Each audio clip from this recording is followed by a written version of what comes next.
Bonjour et bienvenue. Vous avez peut-être remarqué que depuis quelques semaines, je parle pas mal de rando itinérante accompagnée en hiver. Et avec des nuitées sous igloo, que vous construisez bien évidemment. Plusieurs gens m'ont dit c'est super, mais est-ce que ce n'est pas un peu fou? Alors je vais vous donner quelques conseils pour que cette expérience soit ce qu'elle doit être.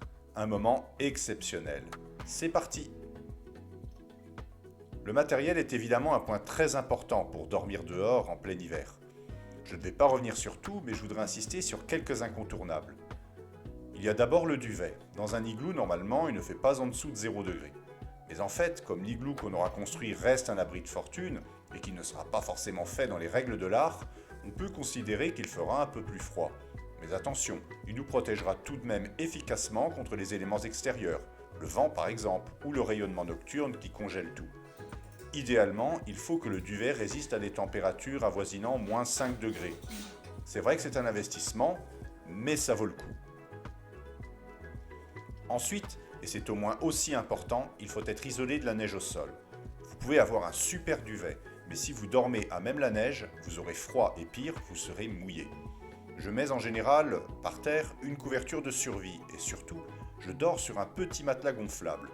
Celui que j'ai, premier prix, n'a rien d'extraordinaire, mais il est très efficace. Je n'ai jamais eu froid avec, et ça, c'est hyper important. Enfin, sachez que votre premier ennemi est l'humidité. Après avoir passé plusieurs heures dans la neige à marcher, puis à construire l'igloo, vous serez mouillé, forcément. Il est vraiment impératif d'avoir du rechange bien sec et bien chaud, surtout au niveau des extrémités. Pas forcément besoin de vêtements techniques coûteux, mais un sous-vêtement et plusieurs couches au-dessus font l'affaire.